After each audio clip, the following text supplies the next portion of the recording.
A mediados de mayo, la Comisión de Promoción y Defensa de la Competencia denegó las solicitudes de concentración que habían presentado dos empresas, Bimbo y Minerva, para comprar respectivamente a la empresa Pañific y a 3 plantas frigoríficas pertenecientes al grupo Marfrig. Se trataba de 2 operaciones que habían llamado la atención del sistema político y de buena parte de la población. En particular, hubo varias voces que marcaron su preocupación por el escenario que podía plantearse en la industria frigorífica.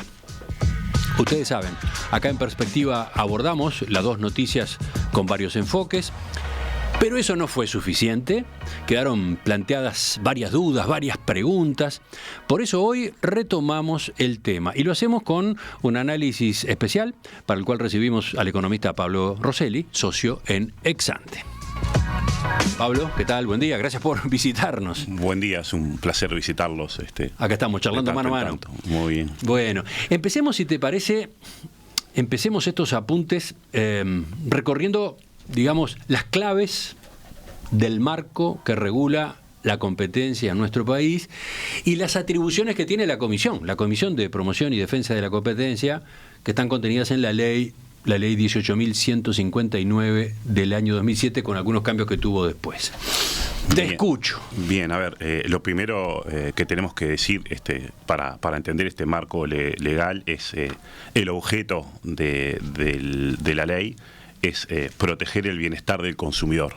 Ese es el objeto, proteger el bienestar del consumidor a través de la promoción y defensa de la competencia, del estímulo a la eficiencia económica y a la libertad e igualdad de condiciones de acceso de empresas y productos a los mercados. Eso es lo que dice el artículo 1, más o menos de un modo literal. El objeto es el bienestar del consumidor, la competencia, la búsqueda de la eficiencia son esencialmente medios para lograr ese beneficio. Está buena esa puntualización inicial. Después, la autoridad de aplicación de la ley, quien vigila que se cumpla lo que dispone la ley, es la Comisión de Defensa de la Competencia. Y con ese objeto, la ley establece un conjunto de principios generales que ordenan conceptualmente el marco regulatorio de defensa de la competencia. Vamos a recorrer esos principios, a ver. A ver, lo primero que dice la ley es que todos los mercados, y lo subrayo, todos los mercados están regidos por la libre competencia, salvo los mercados donde alguna ley, por razones de interés general, haya establecido otra cosa. Tenemos, por ejemplo, una ley que establece el monopolio de ANCAP. Podremos discutirlo, pero hay una ley que estableció eso. El Poder Ejecutivo no puede restringir la competencia por decretos si la competencia no está restringida por una ley. Todos los mercados están comprendidos por eso. Lo segundo que pone la ley es que se prohíbe el abuso de posición dominante. Y ese parece un tema importante. No está prohibida la posición dominante. Que una empresa sea muy grande en un mercado no está prohibido. Lo que se prohíbe cuando una empresa es muy grande, después podemos volver sobre eso, es que abuse de esa situación de dominio en un mercado. Esta es otra precisión muy importante. Lo digo teniendo en cuenta las discusiones y los enfoques que tuvimos acá en el programa, ¿no? Puede aparecer esa confusión. ¿Cuál es el problema? ¿La posición dominante? No. La posición el dominante, abuso de la posición dominante. La posición dominante no está prohibida y está bien que no esté prohibida, porque las empresas pueden construir una posición dominante si ofrecen productos y servicios que son mejores que sus competidores. Esto tiene que ser así. Es parte del derecho a la libre empresa, pero además de que es parte del derecho a la libre empresa, tiene que ser así porque las economías de mercado se organizan sobre la premisa de que la competencia alienta a las empresas a ser mejores. Por lo tanto, para ganar participación de mercado, de ningún modo, a través de la competencia, no hace falta tener ninguna autorización de la Comisión de Defensa de la Competencia. Como decía, es parte del libre juego de la oferta, de la demanda, de la competencia. Probablemente hay algunos oyentes que están diciendo, bueno, pero esto de que la competencia es buena y genera bienestar para el consumidor, no siempre es así. Es verdad, los economistas sabemos que hay algunos mercados pocos, realmente pocos, pero hay algunos mercados donde la competencia no necesariamente genera los mejores resultados, y hay algunos mercados donde la competencia no puede ser intensa por un conjunto de cosas que lo impiden de un modo inexorable. En esos casos, lo que tenemos que apuntar es a la regulación, tema para otro día. Pero el principio general es que las empresas compiten y pueden ganar posición dominante a través de la competencia. Las empresas también pueden comprar otras empresas. Pueden comprar otras empresas que sean competidoras, proveedoras, distribuidoras, empresas que produzcan productos complementarios o productos o servicios completamente desconectados de los productos que están ofreciendo, y esas operaciones pueden mejorar la posición en el mercado para esa empresa que está creciendo comprando otras empresas. Ahí lo que sí tenemos es que bajo ciertas condiciones para comprar empresas hay que pedir autorización a la Comisión de Defensa de la Competencia. La ley en realidad... Ese es un paso que también hay que subrayar, ¿no?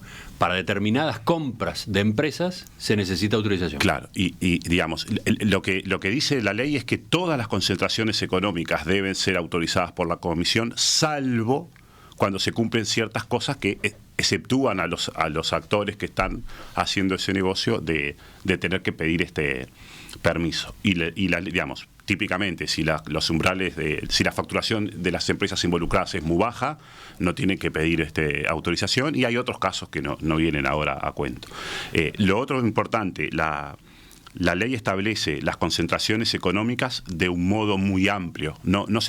Cuando hablamos de control de concentraciones, no hablamos solamente de operaciones donde una empresa compra las acciones de otra empresa. Cualquier tipo de contrato, es muy amplia la definición de qué cosa constituye una concentración económica. Es muy amplia la definición de concentración económica. Claro, es decir, no es solo que yo, si compro las acciones, obviamente si voy a comprar las acciones, una empresa compra las acciones de otra empresa, supera los umbrales de facturación y demás, tiene que ir. Pero puede haber otros acuerdos contractuales que también configuren una concentración económica. La lógica de eso es que las empresas no establezcan contratos complejos que repliquen las consecuencias de una concentración económica con un nombre distinto que una compraventa. Ahora entendí.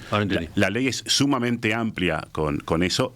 La mayoría de las veces lo que vamos a ver son solicitudes de concentraciones propias de una compraventa, pero podría haber... No solo la concentración se da cuando hay una compraventa de acciones. Por ejemplo, uno podría pensar que una empresa le vende la fábrica, el equipamiento para distribuir, le informa a los clientes que tiene la empresa, le transfiere los trabajadores y no le vendió las acciones. Bueno, eso es evidentemente una enajenación del negocio y también está contenido.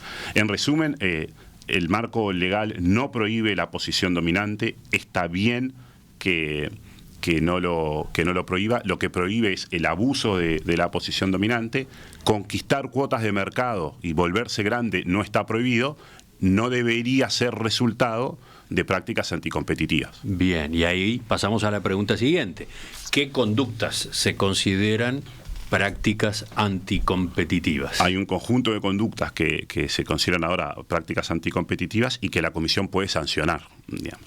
A ver, la ley, como decía, prohíbe el abuso de posición dominante, que ya es un concepto en sí mismo, pero también prohíbe todas las prácticas, conductas, recomendaciones, ya sean individuales o acordadas entre partes, que tengan por efecto, es decir, por consecuencia o por objeto, la intención de restringir, limitar, distorsionar, impedir la competencia en un mercado.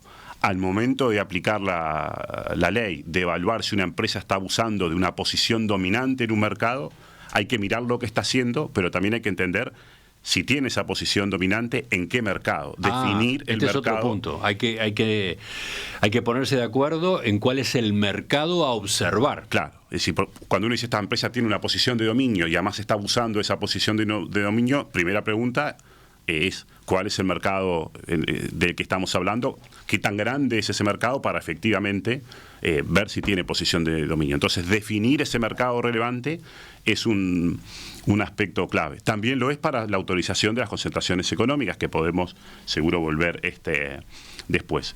¿Cómo se define un mercado relevante? Es un tema esa era mi pregunta estrictamente técnico. si uno lo dijera en términos simples, el mercado relevante está definido por el conjunto de productos o servicios que son suficientemente sustitutos entre sí. ¿Qué quiere decir esto? Que para el consumidor o para el cliente, si dos productos son bastante parecidos, están dentro del mercado relevante. ¿Qué quiere decir económicamente que son bastante parecidos? Que si el proveedor de un producto sube un poco el precio, el consumidor o el cliente se puede cambiar y se va a cambiar a otro producto. A ver, ejemplos. Conceptualmente es sencillo. Cuando uno va a la práctica, hay desde cosas obvias a cosas bastante más grises, digamos. Te pedía ejemplos. Mercado de las bebidas. La Coca-Cola, una publicidad, es competitiva con la Pepsi, sí, evidentemente. Y uno dice, bueno, y los refrescos saborizados, que no son ni Coca, ni Pepsi, ni Nix, ¿están dentro del mismo mercado? Y muy probablemente sí. ¿Y el agua mineral? Y bueno, ¿y hasta dónde vamos? ¿Y los jugos? Entonces, definir ese mercado relevante, que a veces parece que fácil es, cuando uno va a la realidad, es un tema técnicamente bastante complejo. A ver, te pido otro ejemplo. Panes, los productos panificados. Después iremos al caso Panific, Bimbo. ¿Cuántos son los panes? ¿Son sustitutos de las galletas, de los bizcochos? ¿Hasta dónde vamos en esos mercados? De las galletas frescas, de las galletas envasadas. Ya no es tan trivial definir hasta dónde llega un mercado. O sea, no es tan trivial definir cuál es el mercado que hay que observar. ¿Cuál es el mercado en el que hay que ver si se produce un abuso de posición dominante? O si después va a haber una concentración económica que pone en riesgo la competencia.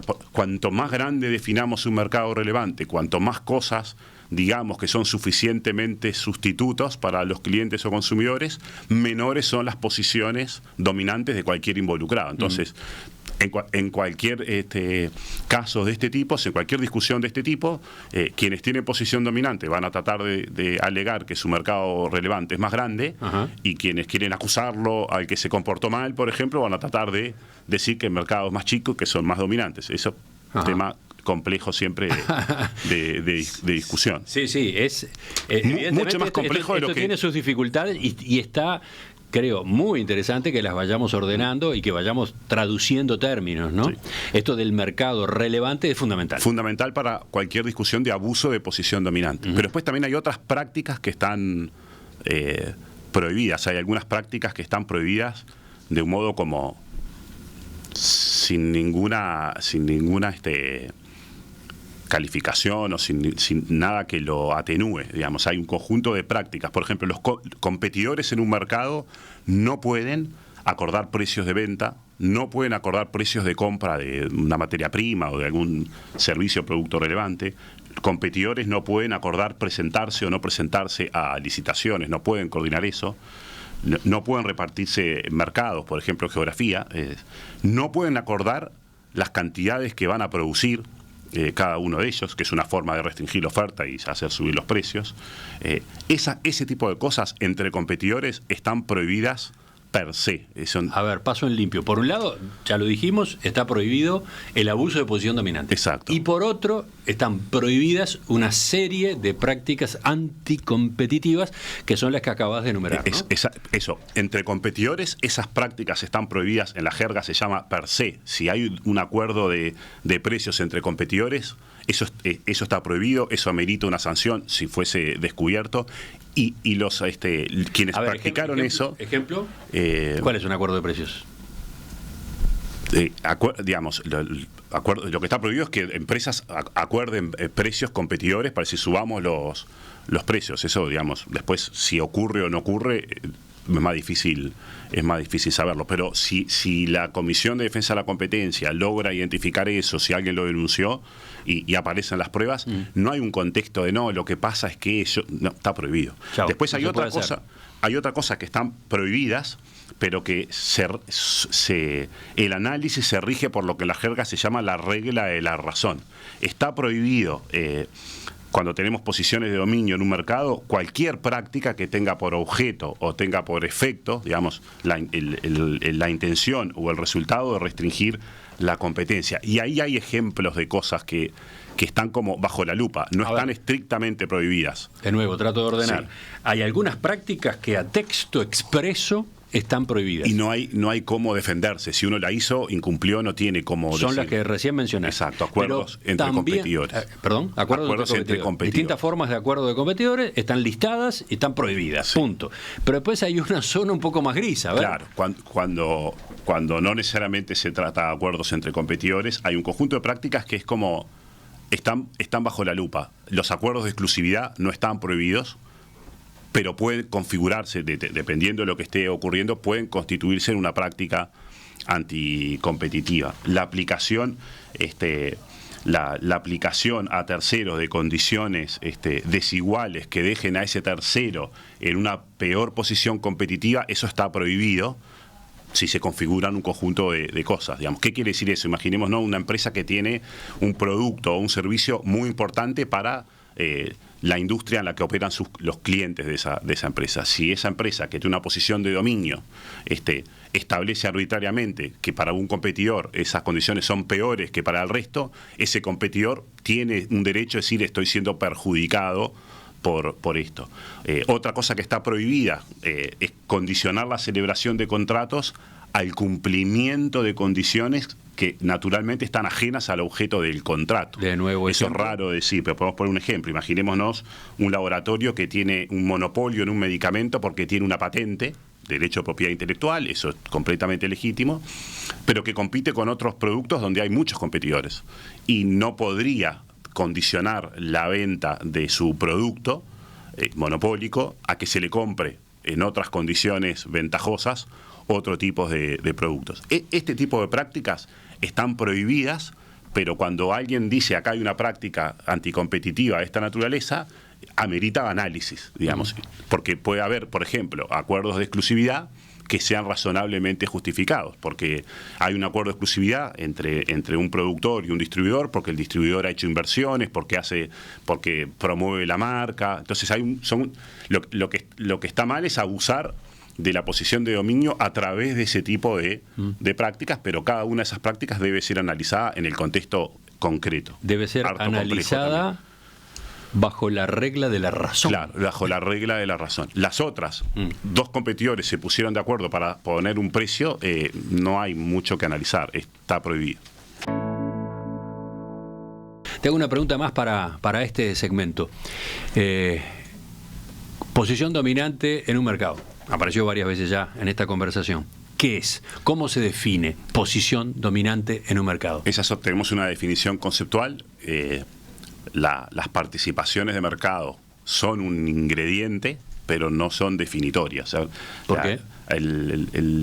La definición de mercado relevante es un asunto eminentemente técnico, lo mismo que la posición de dominio. La ley establece que una empresa tiene posición dominante en un mercado cuando puede afectar sustancialmente las variables relevantes de ese mercado. Puede afectar precios, cantidades producidas, con prescindencia de las conductas de sus consumidores, compradores o proveedores.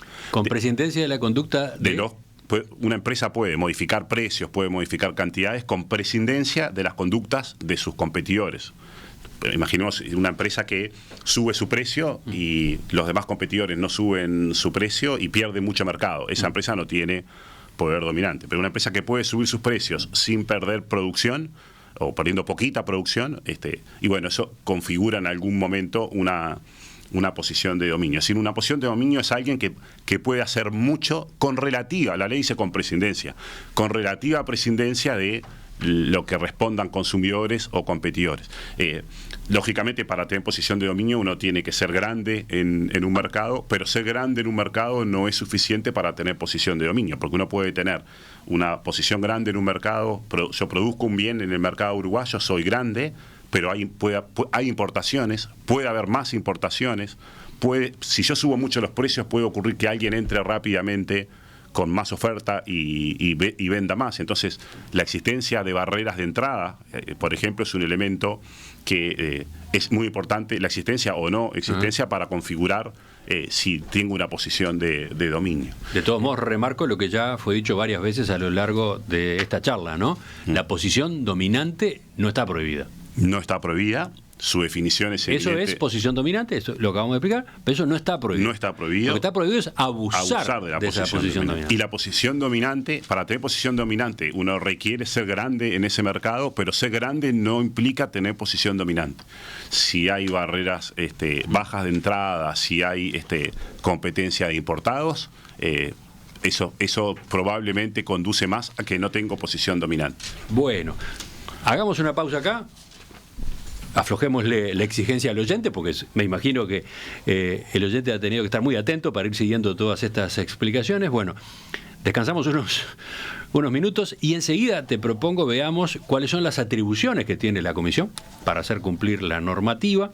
Vamos a revisar las dos decisiones, estas dos resoluciones que se conocieron en el mes de mayo, y también te propongo considerar si esas resoluciones podrían llegar a tener, por ejemplo, efecto negativo sobre las intenciones de inversión de otras empresas. Son todos asuntos que han estado en el debate. Defensa de la competencia y control de concentraciones acá en Uruguay. ¿Cuáles son las claves del marco legal vigente? Ese es el tema en este especial hoy con el economista Pablo Rosselli, socio en Exante. Lo comentaba contigo recién en la pausa, Pablo. Interesante la cantidad de mensajes de oyentes que estamos recibiendo. Varios de ellos apuntan a casos concretos, ¿no? Preguntas sobre el mercado A, el mercado B, el mercado C. Pero después también observaciones, ¿no? Preguntas muy válidas sobre tal detalle o tal otro, sobre experiencias que cada uno ha tenido. Lo subrayo porque estamos hablando de un asunto complejo, técnicamente complejo, pero que evidentemente interesa, ¿no? Exactamente. Interesa, y sobre todo supongo que interesa entender todo lo que está en juego. No es tan sencillo cómo es la normativa, etcétera, cómo funciona la comisión. Vayamos ahí, ¿no? Vayamos exactamente a eso que quedó pendiente. ¿Cuáles son las atribuciones que tiene la Comisión de Promoción y Defensa de la Competencia para hacer cumplir esa normativa que tú venías reseñando recién? Bien, la comisión tiene atribuciones amplias. Además de lo que es el control de concentraciones, sobre lo cual volvemos luego, la comisión puede actuar de oficio, digamos, cuando la comisión observa o le llega información en la cual tiene elementos para pensar que hay incumplimientos de la ley, puede actuar de oficio, no tiene que esperar a que haya denuncias.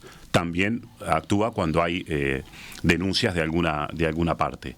Puede implementar medidas cautelares, es decir, puede obligar a algún actor a que desista de lo que está haciendo mientras se analiza el caso, y tiene capacidad de sancionar, sanciones que van desde el apercibimiento, uno diría, un apercibimiento no es nada, hasta una multa del 10% de la facturación anual de una empresa. Una multa del 10% de la facturación de una empresa es un monto realmente significativo. En general, las empresas, cuando uno mira lo que ganan, son pocas las empresas que ganan más del 10% de lo que venden, ¿no?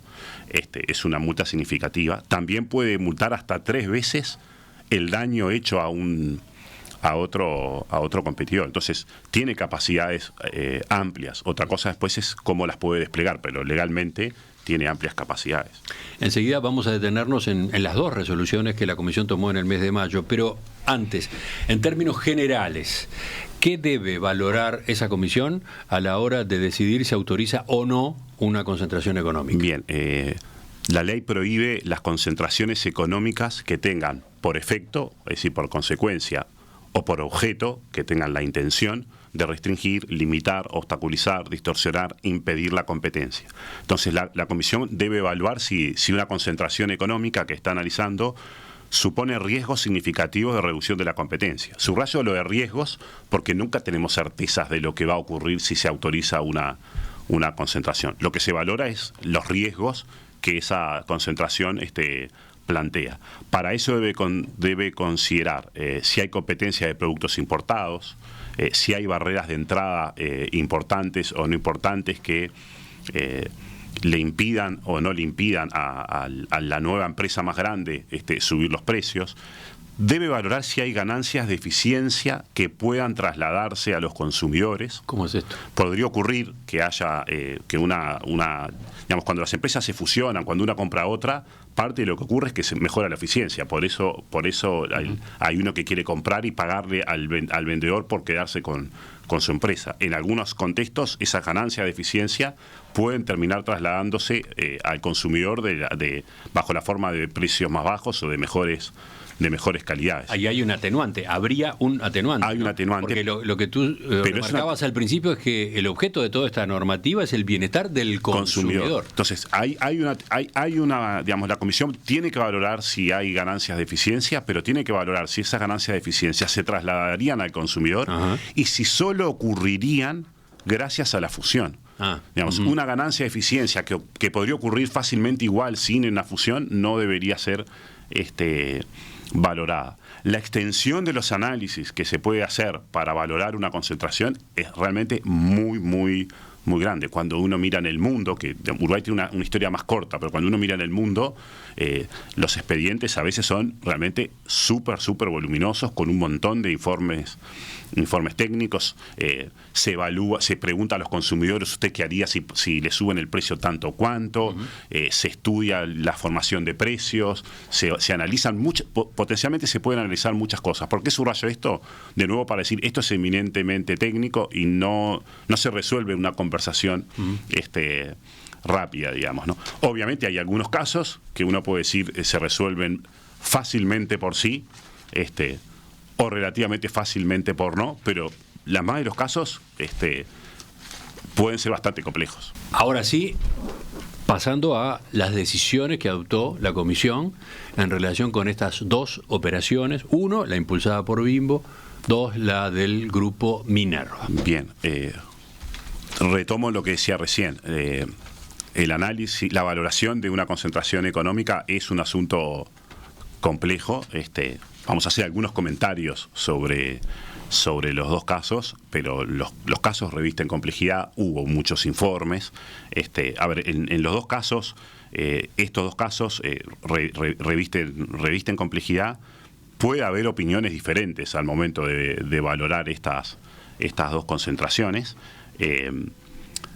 Al margen de que pueda haber opiniones diferentes, las decisiones que tomó la Comisión en estos dos casos ciertamente entran dentro de lo opinable, pero no están fuera de lo que a priori uno podría considerar como un resultado posible del proceso. Cuando aparecieron estas transacciones, tenían que pasar por la Comisión, y no era obvio que la Comisión tenía que decir que sí, ni era obvio que tenía que decir que no. Eran casos que tenía que estudiarlos. Eso me parece importante porque en estos casos es inevitable que haya opiniones diferentes,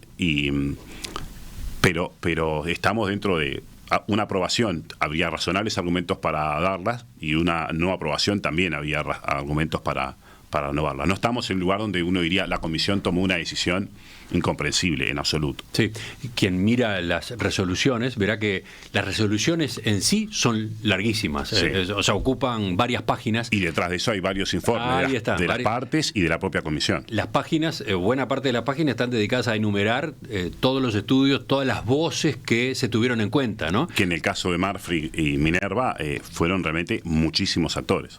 Vayamos entonces a los casos. Primero, ¿cuáles son tus comentarios sobre la resolución en el caso Bimbo Pagnific? Bien, como siempre, asunto central, ¿cuál es el mercado relevante en ese caso?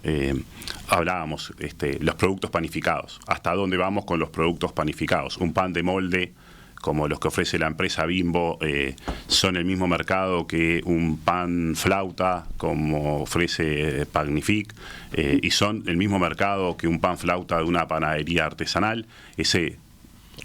La Comisión definió que el mercado de pan es un mercado solo, que todos esos panes son parte de un único mercado, que son suficientemente sustitutos entre sí, pero estableció como mercado relevante el mercado mayorista de productos panificados. Ajá, no el mercado al público. No mercado al público. Acá el mercado relevante es un mercado mayorista donde Bimbo y Pagnific le venden sus productos a retailers, a empresas que le venden al consumidor final. Por ejemplo, supermercados, supermercados, minimercados, kioscos, etcétera. En los hechos, esa definición, después podemos volver al concepto de mercado mayorista que también aparece en Minerva Marfrig, pero esa definición en los hechos excluye las panaderías artesanales que ofrecen un producto, según la propia comisión, sustituto de los productos que ofrecen Pagnific y Bimbo, pero como se quedó con el mercado mayorista, excluyó a la panadería que le vende directamente al público.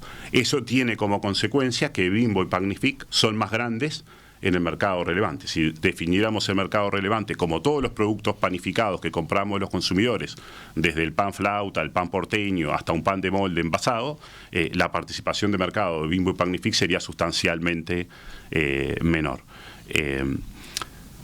La distinción entre mercado mayorista y mercado minorista, en nuestra opinión, tiene fragilidades. Para empezar, es una decisión la de la comisión que es opinable, tiene conexión con jurisprudencia a nivel internacional. A nivel internacional uno encuentra bastante separación entre lo que es la producción de pan artesanal de lo que es la producción de pan industrial, pero a nuestro juicio es opinable. El mercado mayorista de productos panificados está pegadito al mercado minorista de productos panificados. Hay configuraciones en la industria que no son tan obviamente si es mayorista o minorista. Es decir, hay supermercados que fabrican su propio pan y uno dice, bueno, y lo venden al público, y hay otros que lo compran. Entonces, es una digamos, hay conexión con la jurisprudencia internacional para ese tipo de definiciones, pero también es relativamente opinable. Además de esa de esta discusión de si está bien o mal definir el mercado a nivel mayorista, desde las empresas Bimbo y Pagnific, según pude leer en la prensa, cuestionan la medición del mercado mayorista que tomó la comisión. Es decir, hay una discusión que es por qué tomaste mercado mayorista y no todo el mercado minorista. La segunda discusión, aparentemente, es el mercado mayorista es más grande que lo que calculó la comisión y por lo tanto nosotros, dicen las empresas, no somos tan grandes. Así que ahí hay como dos lugares de discusión: mercado mayorista versus mercado minorista y tamaño del propio mercado mayorista. Pasemos al otro, pasemos al caso Minerva Marfrig. Bien, en el caso Minerva Marfrig... recordemos lo que estaba en juego, ¿no? Minerva, que ya tiene frigoríficos en Uruguay, aspiraba a comprar frigoríficos, algunos de los frigoríficos que tiene en Uruguay el grupo Marfrig, ¿no? que tiene Marfrig en un contexto de una transacción internacional. Eso también es interesante. Es muy común que haya operaciones que cruzan fronteras. Cuando hay operaciones que cruzan fronteras, para que la operación pueda ocurrir, se requiere que las autoridades de defensa de la competencia en cada país evalúen las transacciones. No importa que sea una transacción más grande en el mundo, está bien que en Uruguay se analice el impacto que tiene en Uruguay esa transacción. La comisión analizó varias cosas, consideró el mercado de venta de carne al público, que es un mercado en el cual actúan las empresas porque venden carne al público. Pero un punto fundamental en la decisión de la comisión es que evaluó que los frigoríficos tienen posición dominante en el mercado o que la concentración generaría una posición de dominio en el mercado de ganado en pie para faena. Son dos mercados, ¿no? Por lo menos hay dos mercados en la actividad de estas empresas, claro, ¿no? El mercado de carne al público lo analizó, pero cuando uno mira la resolución, parecería que lo más importante por lejos fue que la comisión entendió que la concentración generaba una posición de dominio de Minerva en el mercado de ganado en pie para faena. Y eso, digamos, vuelvo de nuevo al concepto en Bimbo Pagnific era el mercado mayorista, digamos. A ver, es bastante, y acá hay algo parecido. No parece muy discutible que la concentración de Minerva Marfrig generaba una posición de dominio en el mercado para faena. Digamos, uno puede discutirlo un poco eso, pero no parece muy discutible. Es verdad que hay la capacidad de exportar ganado en pie, pero la exportación de ganado en pie en general está restringida para algunas categorías, está mucho más pensada para ganados que no están prontos para faena. No es muy eficiente exportar mucho ganado en pie porque se pierden kilos en el proceso, digamos. Pero no es evidente en absoluto que esa posición de dominio de Minerva en el mercado de ganado en pie para faena pudiera constituirse en un riesgo para los consumidores. Recordemos, el objeto de la ley es la protección del consumidor a través de la competencia, la eficiencia económica y la libertad de las empresas para competir. Si uno se queda con el objeto de la ley, que es la protección del consumidor, uno podría decir, no veo una amenaza al consumidor evidente, digamos, de que esa concentración pudiera ocurrir. Obviamente que uno podría ver amenazas o riesgos significativos para los productores que le venden ganado a los frigoríficos. Ahora, el artículo 9 de la ley, que es el que refiere al control de las concentraciones, esencialmente dice que en todos los casos sometidos a la solicitud de autorización se prohíben las concentraciones económicas que tengan por efecto, resultado o por objeto, intención, restringir, limitar, obstaculizar, distorsionar o impedir la competencia en el mercado relevante. Y ahí no hace referencia al consumidor. Así que hay una norma que no se refiere al consumidor, decía. Pero el objeto de la ley sí. Así que ese es un tema mucho más para abogados, digamos, ¿no? Está bien una norma... Está bien esta interpretación de la norma, de que el artículo 9 le deja abierta la puerta a la Comisión para ocuparse de este mercado en el cual no están los consumidores. En el caso de Bimbo Pagnific definió un mercado mayorista entre empresas. Igual los consumidores están al lado de ese mercado. Sí. Pero acá los consumidores están bastante más lejos de ese mercado, porque se importa carne, porque la posición, el tamaño de Marfrig y Minerva en el mercado de carne vacuna uruguaya no es tan grande como en el de la faena, pues son plantas muy exportadoras. Hay otras plantas que exportan menos y venden más en el mercado doméstico.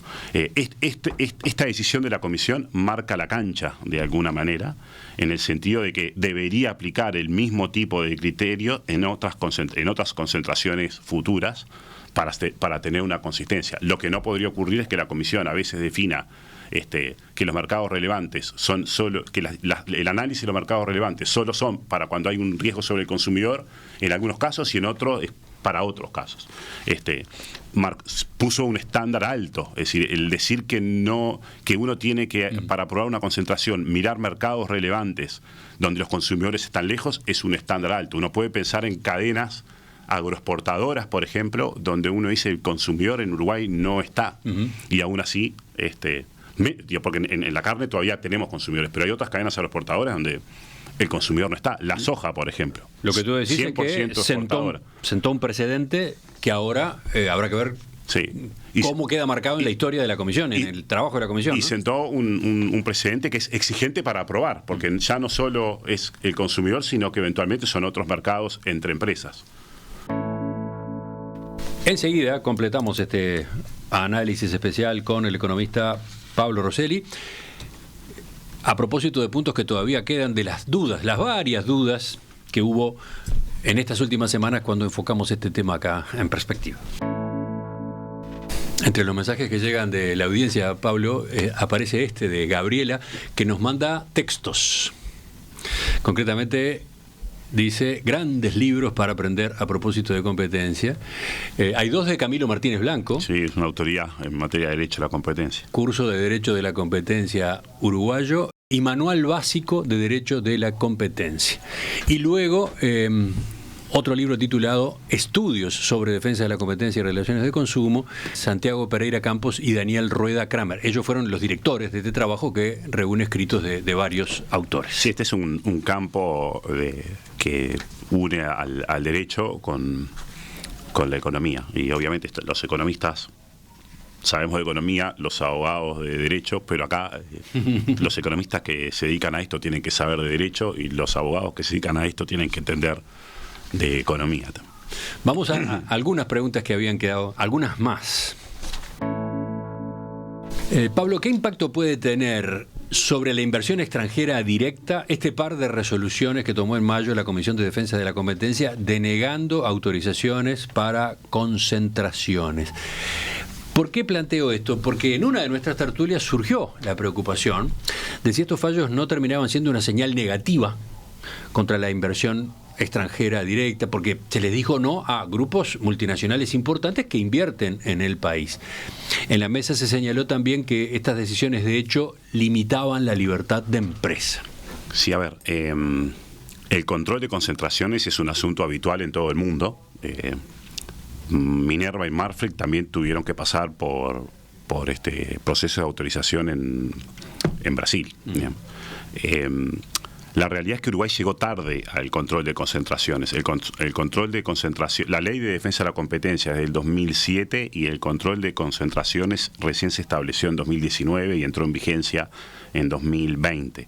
O sea, recién en 2019 se estableció que una compraventa tiene que pasar por la autorización de la Comisión. Bajo ciertas condiciones. En Estados Unidos, cuando llegamos tarde, en Estados Unidos la primera normativa de este tipo apareció en 1890 con la famosa Sherman Act. En Europa apareció varias décadas después, pero en la segunda mitad del siglo XX era muy generalizado en los países desarrollados y hoy en todo el mundo hay control de concentraciones. Dicho eso, es verdad que el control de concentraciones limita el derecho a la libre empresa.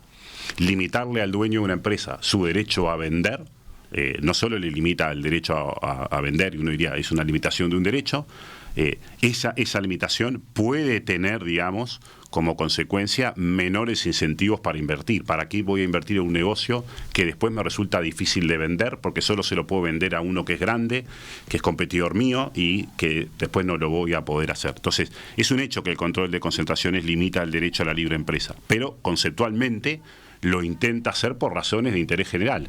¿Para qué? Para evitar la conformación de oligopolios, para preservar la competencia y el bienestar del consumidor.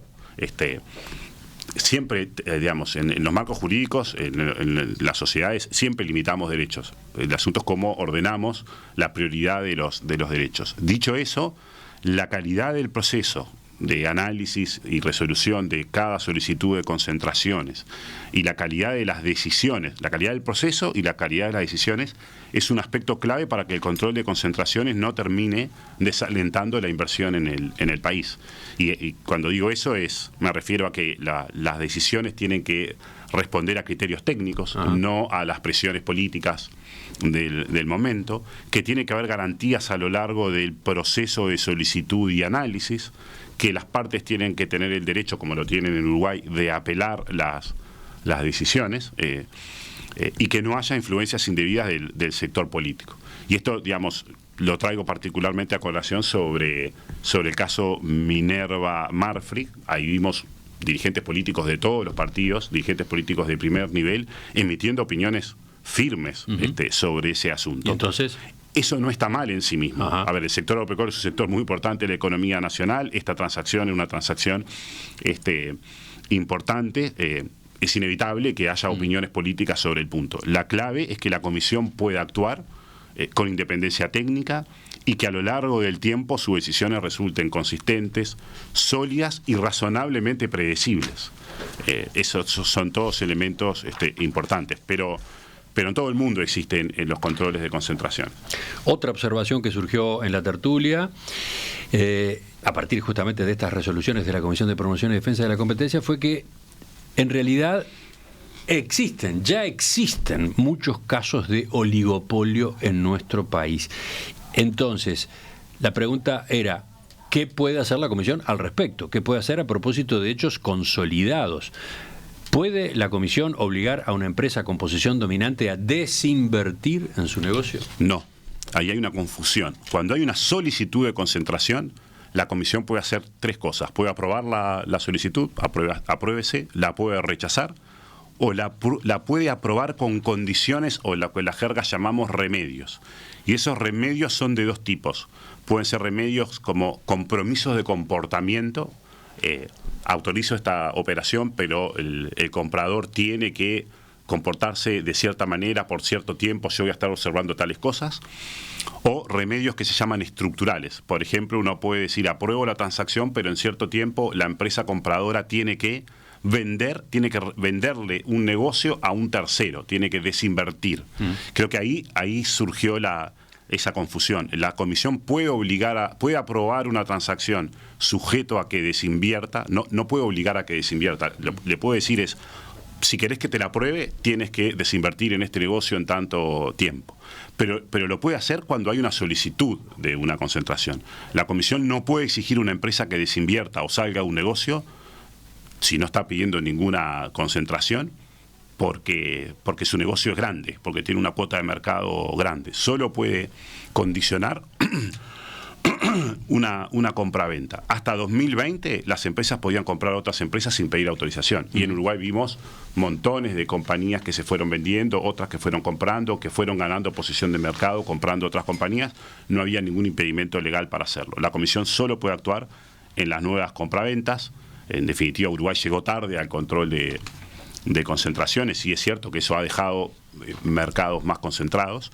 También es cierto que Uruguay tiene un mercado pequeño, en las producciones hay economías de escala. Entonces, cuando los mercados son pequeños, es eficiente que las empresas sean más grandes y eventualmente tengan más posición de mercado. No tenemos que demonizar las cuotas de mercado, porque somos un país pequeño, y cuando los mercados son pequeños, la eficiencia económica se logra con empresas de un tamaño mínimo que implican bastante cuota de mercado. Vuelvo a lo que decía al comienzo, la ley no prohíbe la posición dominante, además, ¿no? Lo que prohíbe es el abuso de posición dominante. Las empresas exitosas pueden construir posiciones dominantes siempre que no lo hagan a partir de 2020 comprando empresas. Uno no puede construirse una posición dominante comprando empresas, y siempre que no lo hagan mediante prácticas competitivas. Ahora, la posición dominante de una empresa en un mercado puede conformarse de otra forma, sin que esa empresa haga nada, entre comillas. Sí, nada indebido. Claro,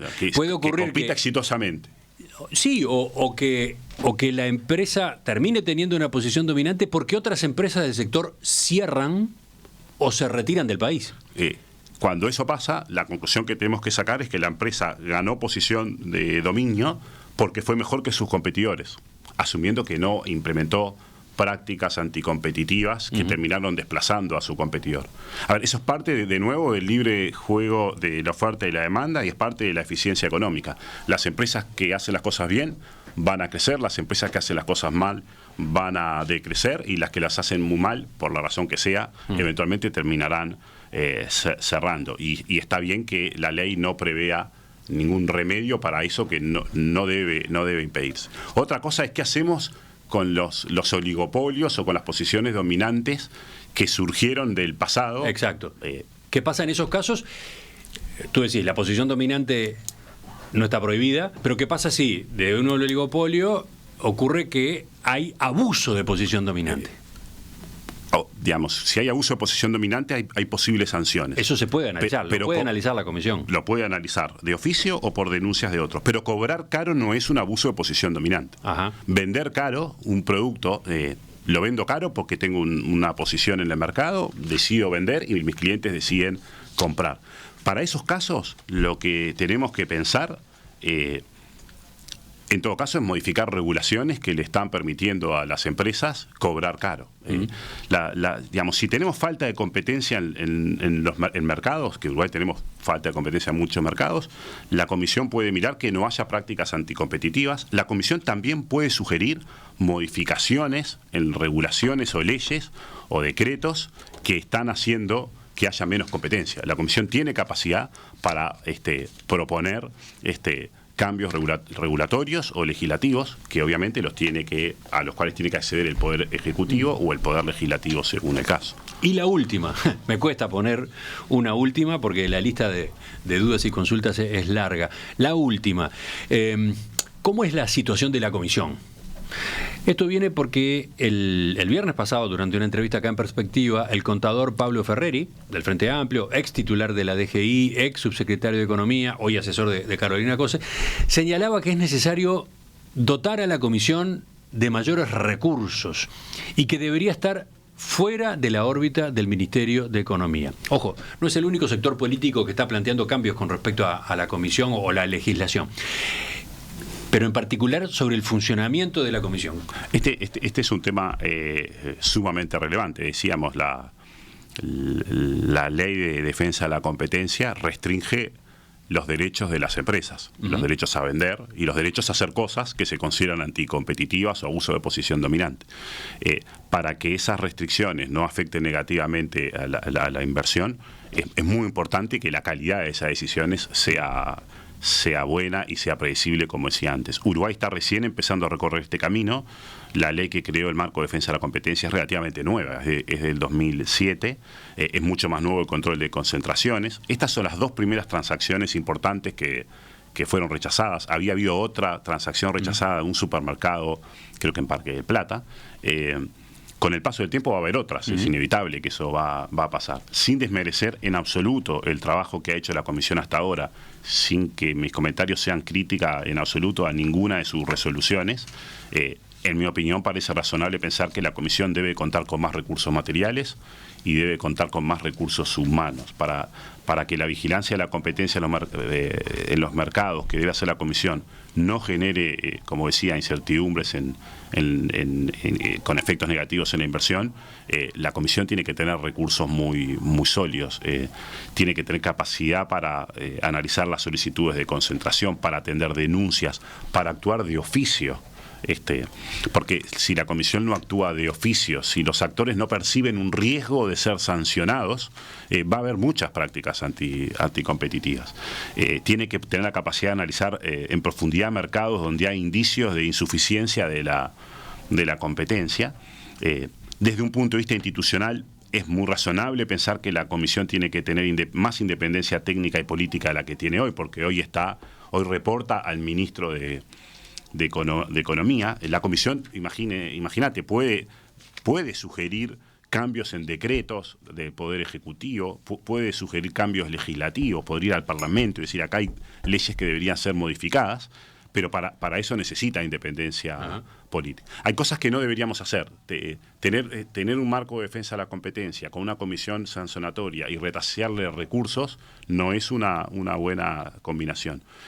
Empoderar a la comisión y darle más independencia política está bien si a su vez también le damos más recursos. Acá hay como un tema, donde surgió la comisión está bien. Surgió chica, surgió experimentalmente, vigilada por el Ministerio de Economía. Tenemos que darle más independencia, pero tenemos que darle más recursos. Hemos estado hoy en este análisis económico especial con el economista Pablo Rosselli, socio en Exante. Espero que a los oyentes les haya resultado enriquecedora esta charla. Tengo la impresión de que contribuimos a que se entendiera el marco legal vigente, a cómo funciona la comisión, bueno, incluso desafíos que tiene pendiente por delante. Ojalá que haya sido entonces un trabajo provechoso. Lo dejamos a consideración. Por supuesto va a estar en nuestra web tanto el audio como el video. Incluso vamos a poner la transcripción también para quienes quieran revisarla en texto. Pablo, muchas gracias. Un placer. Hasta pronto.